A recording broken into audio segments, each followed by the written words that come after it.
നിരന്തരം ഉപദ്രവവും ദ്രോഹവും അടിച്ചേൽപ്പിക്കുന്ന ഒരു രാജ്യത്തെ ടെററിനെയാണ് നമ്മൾ ശിക്ഷിച്ചിരിക്കുന്നത്. അതിനുള്ള ശക്തമായ നമുക്ക് അവകാശമുള്ള തിരിച്ചടി നൽകിയിരിക്കുന്നു. കൂടുതൽ ഇതിനെ സംബന്ധിച്ച് ഒന്നും ഞങ്ങൾ സംസാരിക്കാൻ പാടുള്ളതല്ല. ഒരു ഇൻഫർമേഷനും തന്നിട്ടില്ല. അത് തരുന്നതല്ലാതെ ഞങ്ങൾ ഈ കൗൺസിലിൽ ഇരുന്നുകൊണ്ട് അറിയാത്ത കാര്യങ്ങൾ പറയാൻ പാടില്ല. തിരിച്ചടിയായിട്ടല്ല,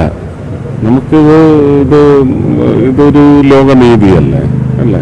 രാജ്യത്തെ പൗരന്മാരുടെ സുരക്ഷ അതിന് താക്കീത് നൽകുന്നു എന്നത് വഴി ഇനി ഇത് ആവർത്തിക്കില്ല എന്ന് പറയുന്ന ഒരു ഉറപ്പും കൂടി സൃഷ്ടിച്ചെടുക്കുന്നതിൻ്റെ ഭാഗമാണ്. തൃശ്ശൂർ പൂരം ആകാശത്ത് സിന്ദൂരം വിതറി ഇന്ത്യയുടെ ആത്മാഭിമാനം സംരക്ഷിക്കാനായി ഇത് മാത്രമല്ല, 22 മാത്രമല്ല, അതിന് മുമ്പുമൊക്കെ എത്രയോ നമ്മുടെ ഏറ്റവും പ്രിയപ്പെട്ട പോരാളികളുടെ, പട്ടാളക്കാരുടെ എത്ര പേരുടെ കുടുംബങ്ങൾ അല്ലേ സിന്ദൂരന്മാർ, ഇതെല്ലാം ചേർന്ന് ഇതിന് നിരന്തരമായ ഒരു ഒടുക്കമുണ്ടാവും.